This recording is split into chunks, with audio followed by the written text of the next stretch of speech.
الحمد لله نحمده ونستعينه ونستغفره ونؤمن به ونتوكل عليه ونعوذ بالله من شرور أنفسنا ومن سيئات أعمالنا من يهده الله فلا مضل له ومن يضلله فلا هادي له ونشهد أن لا إله إلا الله وحده لا شريك له ونشهد أن سيدنا ومولانا محمدا عبده ورسوله أما بعد فأعوذ بالله من الشيطان الرجيم بسم الله الرحمن الرحيم وأن المساجد لله فلا تدعوا مع الله أحدا وقال الله تعالى والله يدعو إلى دار السلام ويهدي من يشاء إلى صراط مستقيم وقال الله تعالى للذين أحسنوا الحسنى وزيادة ولا يرهق وجوههم قتر ولا ذلة أولئك أصحاب الجنة هم فيها خالدون والذين كسبوا السيئات جزاء سيئة بمثلها وترهقهم ذلة ما لهم من الله من عاصم كأنما غشيت وجوههم قطعا من الليل مظلما أولئك أصحاب النار هم فيها خالدون صدق الله العظيم وبلغنا رسوله النبي الكريم ونحن على ذلك لمن الشاهدين والذاكرين والحمد لله رب العالمين. ایک مرتبہ درود شریف پڑھیں.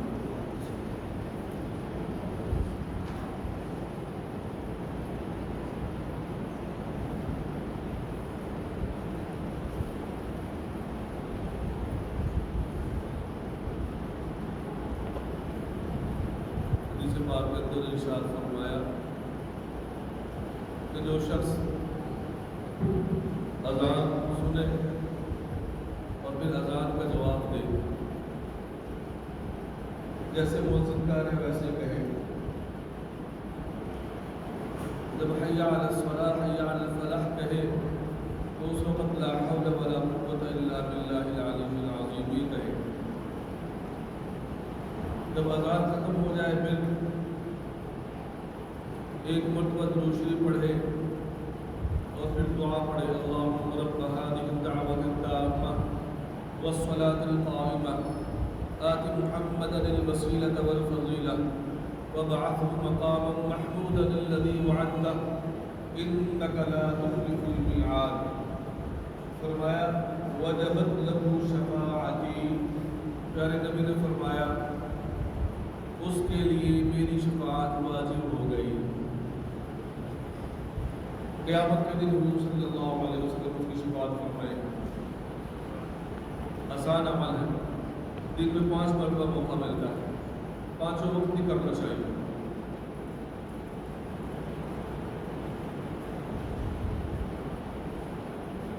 حضور نبی کریم صلی اللہ علیہ وسلم کے دور کے اندر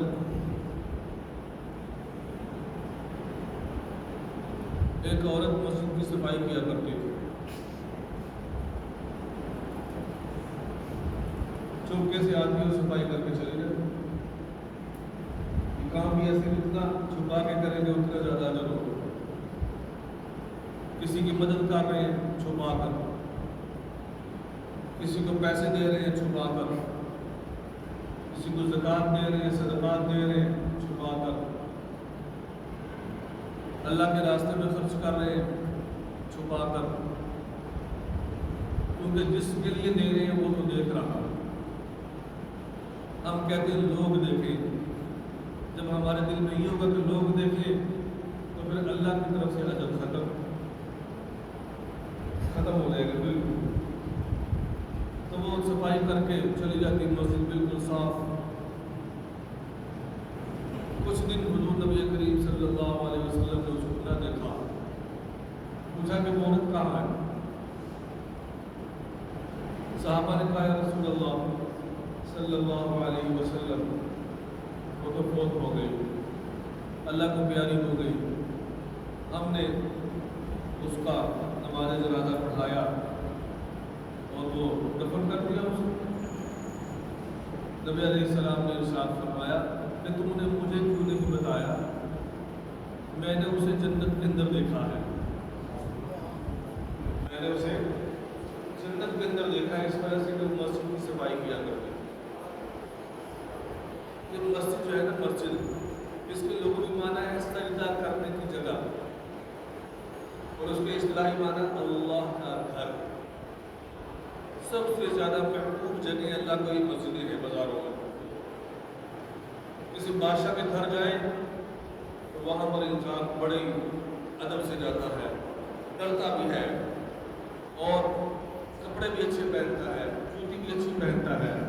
بادشاہ کے گھر جا رہے ہیں، پہلے تیار ہوتا ہے 2-3 گھنٹے، جیسے عورتیں ہوتی ہیں، تو مرد بھی ایسی جگہ جانے کے لیے 2-3 گھنٹے لگا دیتے ہیں، کیونکہ بھائی پتہ ہے نا کہ تمہیں بڑی جگہ پہ جا رہا ہوں۔ تو یہ مسجد اللہ کا گھر ہے، اس کے بھی کچھ آداب ہیں۔ اس کے اندر آنا ہے تو مسواک کرنی چاہیے، مسواک کے بغیر نہ آئے، نہیں ہے تو پھر برش کر لیں، ورنہ انگلی ہی جو ہے نا اچھی طرح دانتوں کو پھیر لیں تاکہ منہ سے بو نہ آئے، کیونکہ یہاں پر فرشتے ہوتے ہیں اللہ کے، جس سے انسانوں کو نفرت ہوتی ہے، فرشتوں کو بھی اس سے ایذا ہوتی ہے۔ جب انسان کسی کے سامنے بات کر رہا ہے اور منہ پہ منہ لگایا ہوا قریب تو بو آ رہی ہے، بعض اوقات یہ تو معدے کی تکلیف بھی ہوتی ہے، تو شریعت نے اتنا بھی گوارا نہیں کیا کہ اتنی تکلیف بھی کسی مسلمان کو ہو۔ مار نہ دھاڑنا تو بڑی دور کی بات ہے۔ اسلام تو ایسا سلامتی والا مذہب ہے کہ وہ بھی کسی کو نہیں آنی چاہیے۔ شریعت نے حکم دے دیا مسواک کر کے آؤ، خوشبو لگا کے آؤ۔ شروع میں غسل کا بھی وجوبی حکم تھا کہ غسل بھی ضرور کر کے آنا، مسجد چھوٹی تھی، چھتیں بھی قریب تھی، لباس بھی ایسے ہوتے تھے، گرمی کے موسم میں اور پسینہ آتا تو بو آنی شروع ہو جاتی، تو پھر نبی علیہ السلام نے فرمایا کہ خوشبو بھی لگا کے آیا کرو، نہا کے بھی آیا کرو، مسواک بھی کر کے آیا کرو۔ جمعے کی سنتوں میں سے یہ بھی ہے۔ تو نبی علیہ السلام نے فرمایا میں نے اسے جنت کے اندر دیکھا ہے، اس لیے کہ وہ مسجد کی صفائی کیا کرتی تھی۔ جب ہم مسجد میں آتے ہیں تو پھر ہمیں نہیں پتا کہ بھئی ہم جا رہے ہیں پکا کوئی چل رہا ہے کہ نہیں چل رہا۔ جیسے ہم گھر کی بات کرتے ہیں نا، آج کل تو ویسے بجلی کے بل بڑے آ رہے ہیں، ہر بندہ پریشان ہو گیا، اتنی آمدنی نہیں ہے جتنے بل آ رہے ہیں۔ ایک آدمی کو 15,000 کا ہے تو بل اس کو 25,000 آ رہا ہے، اور چوری کرے گا پھر وہ کیا بنے گا؟ کیا کرے گا؟ چوری کرے گا، کہاں سے لائے گا اتنے پیسے؟ 20,000 کا نفع ہے تو بل کتنا آ رہا ہے؟ 50,000، 30,000، 20,000، تو ادھر چلا گیا، بیچارہ کھائے گا کہاں سے، بچوں کو کہاں سے کھلائے گا؟ یہ ہمارے اعمال ہیں جو ہمیں ہمارے سامنے آ رہے ہیں۔ تو ہم مسجد میں آتے ہیں تو ہمیں نہیں پتہ ہوتا کہ بھئی بعض بات تو ایسے آتے ہیں لوگ بھی جوتی جو ہے نا وہیں اتاری ہے، وہیں پاؤں رکھے اندر آ گئے، وہ ساری مسجد بھی گندی ہو جاتی ہے۔ مسجد اللہ کا گھر ہے، اس کو صاف کرنے پر جنت ملتی ہے، ایک دن کا اٹھا کے باہر پھینک دیں۔ جب اس کے ساتھ تعاون ہوگا، ظاہر ہے گھر کے اندر ہم پنکھا چلاتے ہیں، اے سی چلاتے ہیں، پانی استعمال کرتے ہیں، سردیوں کے اندر گیس بھی استعمال کرتے ہیں، تو اس کا بل ہم خود ہی ادا کرتے ہیں، گھر والے کرتے ہیں۔ تو جب مسجد میں سارے لوگ آتے ہیں وہاں تو ایک آدمی نے ادا کرنا ہوتا ہے، اور یہاں سارے آدمی مل کر بھی اگر ادا نہ کر سکیں تو پھر اللہ کے گھر کی کیا خدمت ہوگی؟ مسجد میں پنکھا دے رہا ہے، مسجد میں پنکھا دیتی ہے کہ آپ سکون سے نماز پڑھتے ہیں، لیکن جاتے ہوئے بند نہیں کرتے۔ تو یہ تو مسجد کا کام، مسجد سب کی ہے بھائی، مسجد سب کی ہے. تو فرمایا مسجد کے ساتھ تعاون کرنا، ایک دن کا گھر کے باہر پھینک دینا، یہ فرمایا سب سے بڑی نیکی ہے کائنات میں، سب سے بڑی نیکی. جب مسجد کے ساتھ تعاون کریں گے اور کا ایسا ہوتا ہے کہ ایک آدمی بل ادا کر دیتا ہے تو مشکل نہیں. ایسے ایسے بھی آدمی جب پہلے میں نے بتایا تھا ایک مرتبہ عرض کیا، میں نے کہا یہ گلے جو لگائے ہیں اپنے لیے ایسے تو نہیں لگا رہی، دیکھنے کے لیے نہیں لگائے، اس لیے لگائے تاکہ مسجد کی ضروریات پوری ہو سکے. آپ حضرات ادھر نماز پڑھتے ہیں، غسل خانہ لیٹرین استعمال کرتے ہیں، پنکھے استعمال کرتے ہیں، مسجد کی چٹائی استعمال کرتے ہیں، مسجد کے اے سی استعمال کرتے ہیں. ابھی تقریباً 2.5-3 لاکھ روپیہ خرچہ ہے مسجد کا. ہمارا میں یہ کہہ رہا تھا کہ مسجد جو ہے ایک ایسی جگہ ہے کہ جو اللہ کو سب سے زیادہ محبوب ہے. جب انسان مسجد کے اندر آتا ہے تو بڑا پرسکون ہو جاتا ہے، پرسکون ہو جاتا ہے، سارے غم اس کے دور ہو جاتے ہیں، اس لیے کہ اللہ کے گھر کے اندر آ گئے، اللہ کے گھر کے اندر آ گئے. تو نبی علیہ السلام نے فرمایا میں نے اس عورت کو جو مسجد کی خدمت کیا کرتی تھی جنت کے اندر دیکھا ہے. تم نے مجھے کیوں نہیں بتایا صحابہ؟ میں بھی اس کی نماز جنازہ پڑھتا، میں پڑھاتا اس کی نماز جنازہ. بس کسی وجہ سے نبی علیہ السلام کو خبر نہیں دی کہ رسول اللہ آپ کو تکلیف نہ ہو. تو بھئی یہ مسجد کے ساتھ جو جتنا بھی پیسہ ہے نا یہ سب ادھر ہی رہ جائے گا، ساتھ کیا جائے گا خبر میں. تو میں جو کھا لیا اور اللہ کے راستے میں آگے بھیج دیا. اور آج کل تو ایسے موقع ہو رہی ہے کہ پتہ ہی نہیں چلتا، سارا سال و سامان ادھر رہ گیا، سامان 100 برس کا ہے، پل کی خبر نہیں، پل کی خبر نہیں. تو اللہ خوش ہوتے ہیں اس بندے سے جو اللہ کی مسجد کے ساتھ تعاون کرتا ہے. اللہ اسے جنت کا فیصلہ کر دیتا ہے. اللہ ہم سب کو جنت نصیب فرما دے. اور آج کل میڈیا پر تو ایسا، میں ایک جگہ سن رہا تھا کہ ایک عورت نے یہ سوال کیا کہ مولانا صاحب یہ کیا ہر وقت آپ جنت کی باتیں کر، کسی عالم سے سوال کر رہے ہیں کہ آپ کیا ہر وقت جنت کی باتیں کرتے رہتے ہیں اور آپ نے لوگوں کو اس طرف لگایا ہوا ہے. اس میں ایک کفریہ باتیں ہیں، جنت بھی ہے دوزخ بھی ہے،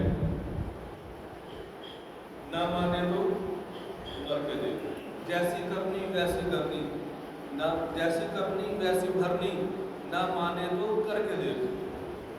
جنت بھی ہے دوزخ بھی ہے، نہ مانے تو مر کے دے. جب مرے گا تو پھر فوراً یا جنت دیکھے گا یا جہنم دیکھے گا. القبر روضۃ من ریاض الجنہ او حفرۃ من حفر النار. یہ قبر یا تو جنت کے باغوں میں سے ایک باغ ہے یا جہنم کے گڑھوں میں سے ایک گڑھا ہے. آج بعض لوگوں نے اسے مذاق بنا لیا، سیکولر لوگ جو ہیں، اور دوسروں کو اپنے لپیٹ میں لے رہے ہیں. اور ایسے عجیب سوالات، بھائی یہ آخرت کی زندگی ہے. ایک سوال یہ بھی کیا کہ مولانا صاحب یہ کیا آپ کو جو 70 روپئے ملے گی آپ بیان کر رہے ہیں، ہمیں کیا ملے گا؟ کوئی دنیا والا شعور ملے گا ہمیں؟ بھائی اللہ پاک جو دینے والے ہیں وہ دینے والے ہیں کہ اللہ نے جو بات ہی ختم کر دی. 24ویں پارے میں فرمایا وَلَكُمْ فِيهَا مَا تَشْتَهِي أَنفُسُكُمْ وَلَكُمْ فِيهَا مَا تَدَّعُونَ. کہ تمہارے لیے جنت میں ہر وہ چیز ہے جس کو تمہارا دل چاہے گا، جس کو بلاؤ گے وہ آ جائے گا، وہ چیز آ جائے گی. بات ہی ختم ہو گئی کہ ہر چیز ملے گی. پھر اس طرح کے سوالات کرنا یہ اپنی ایمان کو خراب کرنا ہے، اپنے ایمان کو خراب کرنے والا. جو چاہے گا مل جائے گا، اللہ نے تو بات ہی ختم کر دی. تو یہ باتیں بات کا سمجھ نہیں آتی. کیوں سمجھ نہیں آتی؟ ایک بزرگ اس کی مثال یہ دے رہے تھے، ہمارے استاد ایک مثال دیا کرتے تھے کہ جب ماں کے پیٹ کے اندر بچہ ہوتا ہے تو وہ جب اس کے اندر روح ڈالی جاتی ہے 4تھے مہینے، جب اسے کہا جائے کہ بیٹا 4-5 مہینے کے بعد تو ایک ایسی دنیا کے اندر جانے والا ہے، ایک ایسے عالم کے اندر جانے والا ہے جہاں پر بڑے بڑے جہاز ہوں گے جس کے اندر 1000 بندہ اس سے بھی زیادہ بیٹھے ہوں، ریل گاڑیاں ہوں گی اور بڑے بڑے باغات، بڑے بڑے مکانات. اور چیزیں اس کو بتائیں گی یہ چیزیں وہاں پر ہوں گی، تو وہ کہے گا میرا دماغ خراب ہے، مجھے تو یہاں ٹانگیں سیدھی کرنے کی جگہ نہیں مل رہی، اور تو کہہ رہا ہے اتنی چیزیں ہوں گی۔ اس کی بات بچے کی بات بھی ٹھیک ہے، کیوں؟ اس لیے کہ اس عالم کے اندر ماں کا پیٹ جو ہے، اس عالم کے اندر اس دنیا کو سمجھ نہیں سکتا۔ اسی طرح اس دنیا کے اندر قبر کی زندگی کو نہیں سمجھ سکتا، قبر کی زندگی کے اندر جنت والی زندگی کو نہیں سمجھ سکتا۔ بعض ایسے بھی نیک ہوتے ہیں کہ جاتے ہی اللہ قبر کو جنت بنا دیتے ہیں۔ یہی دعا کرے اللہ سب کی قبروں کو مرنے کے فوراً بعد جنت بنا دے، اس کے لیے مسلسل محنت۔ تو جس طرح اس بچے کو سمجھ نہیں آ رہی نا، اسی طرح ہمیں بھی سمجھ نہیں آ رہی۔ وہاں کے حالات مختلف، وہاں کی ہر چیز مختلف، دنیا کی ہر چیز مختلف۔ اس سے پہلے سب سے پہلے عالم ارواح میں تھے، پھر ماں کے پیٹ کے اندر آئے، پھر عالم دنیا کے اندر آئے، پھر عالم برزخ قبر کی زندگی، پھر عالم حشر قیامت کی زندگی۔ تو پھر یہ جنت اور جہنم اگر سمجھ میں نہیں آ رہی تو اس کا ایک طریقہ یہی ہے کہ اللہ کہہ رہے ہیں کہ میرے جو بندے ہیں نا متقی، جو جن کے لیے میں نے جنت رکھی ہے، الذین یؤمنون بالغیب، یہ وہ ہیں جو بن دیکھے ایمان لے آئے۔ اللہ کو دیکھا سب مانتے ہیں، حضور نبی کریم صلی اللہ علیہ وسلم کو دیکھا سب مانتے ہیں، جنت دوزخ کو دیکھا نہیں دیکھا سب مانتے ہیں۔ تو ایسے یہ چیزیں سمجھ میں آنے والی نہیں ہیں۔ اگر کوئی کیسے کہ میری عقل میں آنے کے بعد، انسان کی عقل بہت چھوٹی ہے، اللہ نے اس کو چھوٹا بنایا۔ جہاں انسان کی سمجھ سوچ کر ختم ہو جاتی ہے، وہاں پر اللہ کے حکموں کی ابتدا ہوتی ہے۔ وہاں پر اللہ کے حکموں کی کیسے سمجھ میں آ جائے؟ انسانی عقل تو کام کرنا چھوڑ گئی، تو پھر وہ چیزیں سمجھ میں نہیں، وہ چیزیں تبھی سمجھ میں آئیں گی جب آپ کہیں گے بس آمنا و صدقنا، ہم ایمان لے آئے، ہم نے اس کو سچ جانا، بس ہم مانتے ہوئے ماننا۔ جو مان گیا وہ کامیاب ہو گیا۔ تو اس طرح کی باتیں یہ کرنا، آخرت کے بارے میں، جنت دوزخ کے بارے میں، اور پل صراط کے بارے میں، قبر کی زندگی کے بارے میں، یہ ہوگا وہ ہوگا، جو حدیث میں آگا مان لو بس۔ اللہ مجھے بھی اپنی امت کو عمل کی توفیق عطا فرمائے۔